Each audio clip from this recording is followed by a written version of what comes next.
Let's start, however, with some soft commodity news. The prolonged political and economic crisis in Egypt could have economic effects right across Africa and the Middle East. Now, an early worry came last week when oil prices rose over fears of disruption of the flow of oil tankers through the Suez Canal. This week, however, it's tea sales in Kenya which took a body blow after buyers from Egypt, the largest global market for the beverage, stayed away. Now, tea, of course, is a major foreign exchange income earner for Kenya, which is one of the world's leading exporters of high-quality black tea, which raked in about $1.3 billion in 2012 alone. Kenya's tea exports to Egypt have fallen steadily since the overthrow of President Hosni Mubarak in February 2011.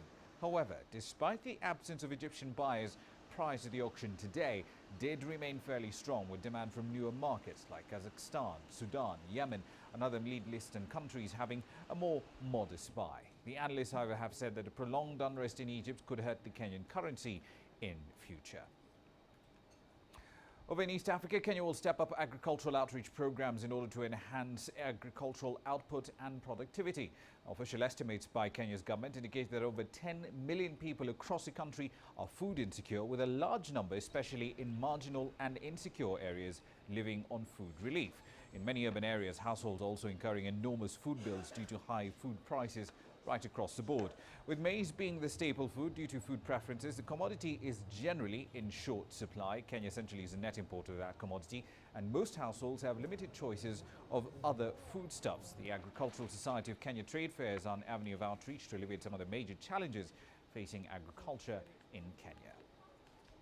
As we are working with small-scale farmers in semi-arid areas in the highlands, we have developed a number of different techniques. Mainly we teach on soil and water conservation, whereby the farmers can make terraces, different types of terraces in different ways on the farm.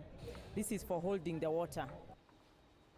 From Egypt to Kenya and now to South Africa, where the President Jacob Zuma has replaced Tokyo Sexwale as the housing minister in a cabinet shake-up announced late on Tuesday.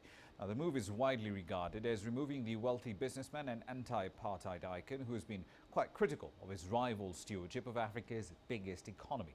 This is the fourth time since 2009 the president has made changes to his national executive team. Commentators, however, were quite surprised. The Minister of Basic Education, Angie Mochakega, kept her post following a school textbook scandal last year, while the Communication Minister, Dina Pule, was kicked out. She has been immersed in scandals and allegations for over a year now. 20 years of democracy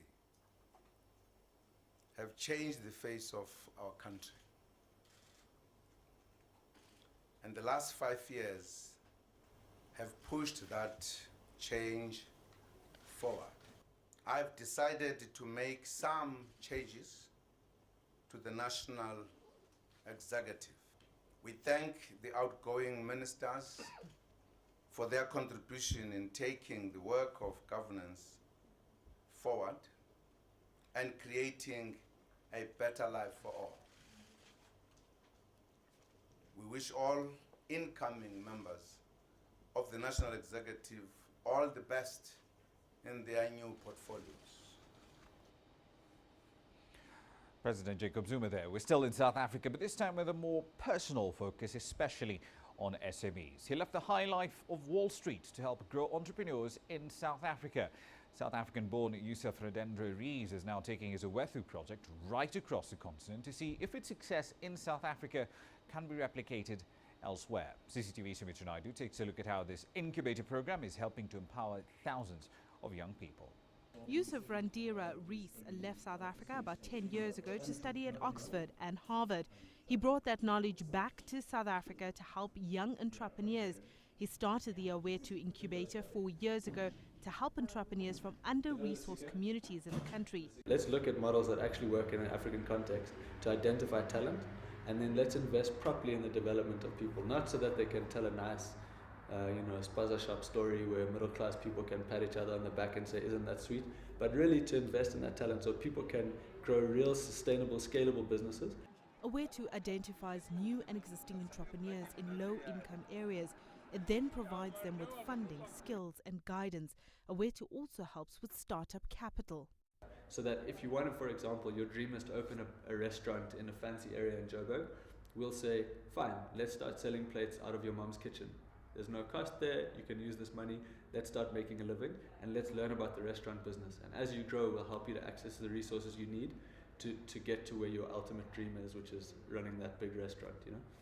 Afro's Fast Foods is one of almost 100 businesses which are now part of the Awetu project. We started selling from outside nightclubs, and we wanted to create more jobs, but we saw that we cannot even work for only weekends.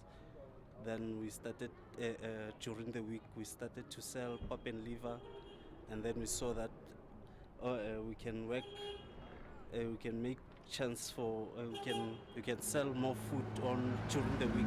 Within a few months, Afro opened a second branch. Yes, we did the bookkeeping, but we found out when we made our way to that we were doing it, but not in the right way. So from there, we changed the way we were doing things, and they also helped us about the forecast of our business. Awetu finds its entrepreneurs by going out into the communities. The candidates are then put through a rigorous testing process. We're looking for the people who want to change their lives for themselves, who want to make money for themselves, who want to grow business for themselves, but also who want to be role models and leaders for their communities. In the next 2 years, Awetu is planning to expand its focus into the rest of the continent. Africa has a fairly underdeveloped informal economy, but Awetu believes that entrepreneurs can thrive anywhere as long as they're given the right tools and education. Sumitra Nadu, CCTV, Johannesburg. Quick run through the markets now. Quite a bit of positivity for whatever reason, shifting through the markets that we're seeing here in Africa. The Nigerian All Share, for example, high in early morning trade by just over 6/10. The All Share Index in South Africa, pretty much the same story, albeit at a relatively lower level. The 20-share index in Nairobi getting its groove back, up by over half a percentage point. And finally, the Egyptian market, the 20-share, the EGX 30, also higher by 3.26%. Second straight day of gain so far. If this holds on at 1700 GMT, we'll let you know. See